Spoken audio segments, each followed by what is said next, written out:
Hey, today we're headed over to the coffee shop. We're going to shoot episode 3 of Freedom, USA versus Vietnam. Episode 3 is about free-range kids.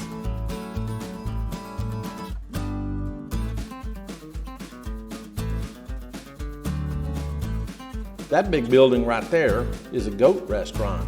We plan to do a review on that restaurant pretty soon. We're waiting for one of our friends that's going to join us there. That's the only restaurant that's really made it so far at this spot.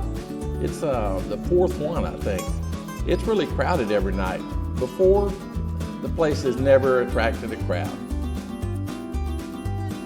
The route we're going to take is my walking route. I thought you might be interested in seeing what I do for my daily walk. It's pretty nice. About 3 kilometers of the walk is by the park. It's really nice in the evening too. All the people are out doing things. There's exercise equipment there, all kinds of stuff. People really enjoy getting out on that park.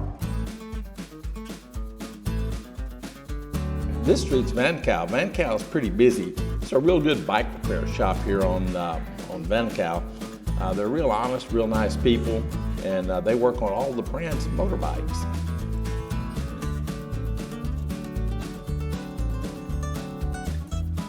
Well, we're getting close to the coffee shop. Should be there in a few seconds.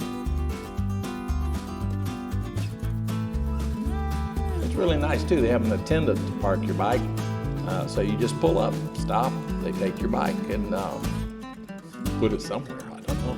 But it's usually there when you get back, so it's pretty good. Coffee shop's a real good place to shoot. It's really quiet in there. There's a lot of students in there, and they're all on their laptops and things, and they're really not making much noise, so it makes a real nice quiet environment for doing videos. Coffee shop's one of the new style coffee shops. It's not like the little traditional coffee shops on the street. It's more like a Highland Coffee or a Starbucks or something like that. These shops really cater to the students. They're kind of upscale because the coffee's expensive there. We're going to have cappuccino. 2 cappuccinos are about $110,000. That's around $5. With the little local shops, you'll probably spend 50 cents for a coffee. That's a far cry from $2.50. Let me try again. This is kind of an unusual topic for freedom. It's USA versus Vietnam. This is episode 3. And today we're talking about a topic that some people don't think about this as freedom, but I do. It's about free-range kids. Everybody's heard of free-range chickens. Well, in Vietnam, we've got free-range kids. This topic's kind of difficult to cover since Ray and I don't really have children here in Vietnam, but we have a lot of observations. We see them all the time. Of course, there's a difference between raising kids in a rural environment like we are here in Saigon and it would be in the countryside. But I think that it kind of applies to both. I have had experience in the U.S. raising kids, so my information about raising children in the U.S. is from my own experience. I decided to name this episode Free Range Kids because the kids here have the kind of freedom that I had growing up in the 50s. We used to go everywhere on our bikes, walk to school, go out hiking, fishing, carry our BB guns across our handlebars on our bikes and ride around and shoot at rabbits and stuff. We didn't hit many of them, but we shot at them. In the USA, kids have kind of lost a lot of that freedom. In my neighborhood, before I left the USA, the kids had just vanished. You didn't see many kids outside. You definitely didn't see any playing out in the front yard or in the streets. You hardly ever saw one on a bicycle. When they did go out, they were mostly ferried around by their parents. They didn't go out alone or with their peers. Here comes our coffee. Give him a hand there. There you go. Got it? Thank you. Yes. Very nice. Ray and I had a cappuccino today. Man, it looks like a nice one too. In urban areas and less affluent and minority neighborhoods, the risks are pretty real. There's gang activities, drug dealers. They face those kind of problems and risks every day. Look at places like Chicago, where children die from gunfire nearly every month. So concerned parents do the best they can to protect their kids' safety. The society, schools, and government have also become part of the extended family in America. People and institutions involve themselves in parenting and enforce the power with entities like Child Protective Services, school counselors that kind of interfere with the family's parentings.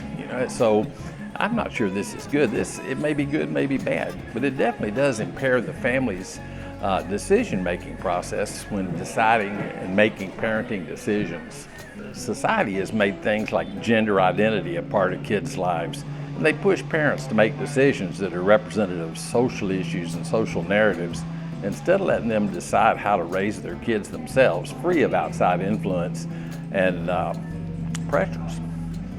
My observations were that kids were the center for bringing social pressures to families' table. Here in Saigon, the kids' experiences are more like it was in the 50s for me. They play outside, ride their bikes. They've got little electric bikes now. You see them all the time. You see them even at night riding around on their electric bikes. They go to the parks with their friends. They're out on the streets. They're everywhere. Vietnam's a real safe environment for kids, and the families don't have the level of fear that parents in the U.S. do. Schools in Vietnam focus on education, not on social engineering. They leave the parenting decisions to the parents, which I like that. Families in Vietnam are very strong and cohesive. Their overall focus is to raise their kids and educate their kids without interference from those people outside of the family. One other big influence that I'd like to mention today is social media. In both countries, video games and social media have become part of the everyday life. Kids spend way too much time online with Facebook, all the different social media sites, most of them that I don't even know the names of because I don't keep up with that stuff. But social media is definitely a part of it. In Vietnam here, they've got a lot of websites for the kids to go to. They do in the US too. So on that level, I think things are pretty equal. I don't have a clue what the long-term effect of these social media sites is going to be on kids. But I do know that it keeps them from going outside and playing around and interacting with their friends as much as normal. I think social interaction for kids is really an important part of growing up. If they play with their friends and go out, they develop social skills that they just can't develop online. Personally, I think the social media world is impaired development. It's really hurt. It's hurt kids in ways that I don't think we can imagine yet. We're not going to know the long-term effect for years of how social media has affected our children. And I think this is true in the USA and in Vietnam. So on this point, I think Vietnam and the USA, there's not a big difference. I'm not really comfortable talking about kids much. I'm not really a kid person. But the main reason I don't teach English here in Vietnam is because I don't really care about being around kids. But I do think there's a big difference in the way things are done now in the USA and the way things are done here in Vietnam. Time will tell how this will affect their lives and society in general. Hey, if you got anything useful out of this video, I hope you consider subscribing to the channel. Hit the notification bell so you can see more of this series. There's a lot of topics going to get covered in this series and pretty interesting stuff. Also, if you have any opinions or comments, I'd like to know what you think and if you think I'm on the mark with my observations. Also, I'd like to hear any ideas you have for topics. I've got a bunch of topics already selected, but I'm definitely open to more. This is JR, the Expat in Saigon, saying thank you all for watching.